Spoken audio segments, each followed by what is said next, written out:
যেমন যুবক ভিক্ষুকের গালে থাপ্পড় বসায় দিছে, ভিক্ষুক উপরে মুখ উঠায় আল্লাহকে জানি কি বলা দিছে। যুবক মরতে দেরি হয় নাই।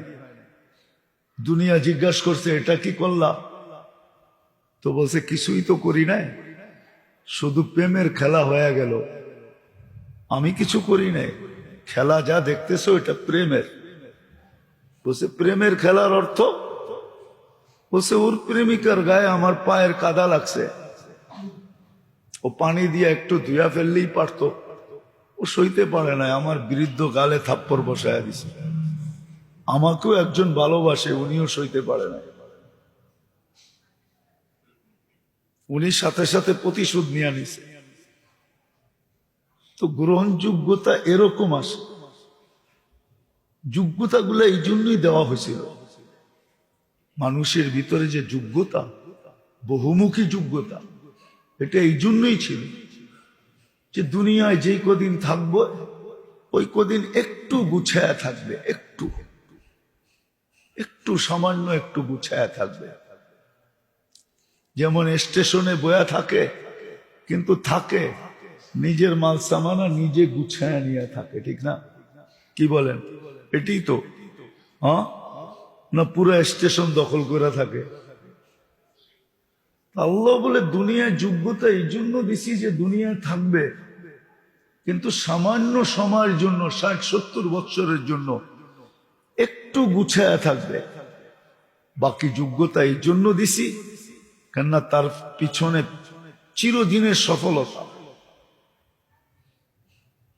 যতক্ষণ পর্যন্ত নিজেকে দামি না বানাবে, একটা বেলু পর্যন্ত না উঠাবে, নারী হোক আর পুরুষ হোক, যুবক আর বৃদ্ধ হোক,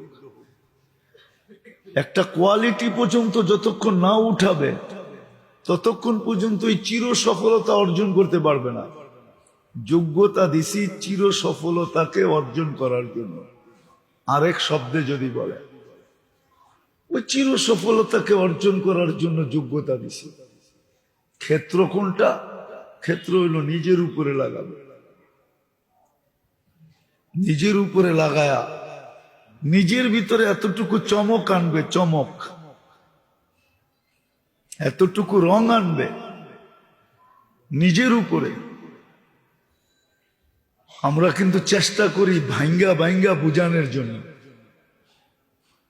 কিন্তু আফসোস তো এখানেই যে আমার সমাজ আমাদের বুঝগুলাকে যখন নিজেদের মিটার দিয়ে মাপতে যায় তখনই কিন্তু বুঝার চেয়ে না বুঝার পার্সেন্টেজটাই বেশি আসে। নিজেদের মিটার দিয়া যখন মাপতে যায় কথাগুলাকে, নিজেদের পাল্লা দিয়া যখন ওজন করতে যায়, নিজেদের শিক্ষা দীক্ষা দিয়া যখন মূল্যায়ন করতে যায়, তখনই কিন্তু প্যাচ লাগে। তখনই আর আমাদের কথাগুলা ওনাদের বুঝে আসে না, উড়ায় দেয়। বলে যে মোল্লারা এরকম বলবেই, মোল্লারা এরকম বলবেই, সব মানলে কি আর চলবে? বলবে এটা এরকম বলবেই। সত্য এটাই, শুধু আমাদের বেলা না, এতে আমাদের কোনো আফসোস নাই।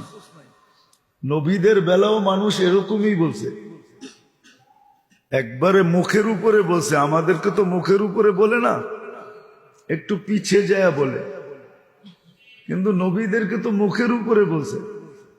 বিধায় আমাদের এখানে কোনো আফসোস নাই,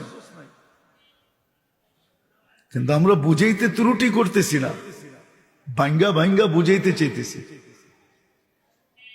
যেমন মনে করেন যেটা বুঝাইতে চাইতেছি, আল্লাহ করুক বুঝে আসুক, আল্লাহ করুক বুঝে আসুক। আমার শরীরের ভিতরে, আমার দেহের ভিতরে যা যোগ্যতা আছে, এটা মানুষ কোনোটাই বলতে পারবে না যে আমার অর্জিত। কি বলেন? মেধাল আর মেধা কি নিজের অর্জিত? কার? হ্যাঁ, আল্লাহ যদি তাকে মেধা না দিত তো সে বিসিএস করতো, তো করতো কোত্থেকা? ডক্টরেট করতো তো করতো কোত্থেকা? বিদ্যাসাগর হইতো তো হইতো কোত্থেকা?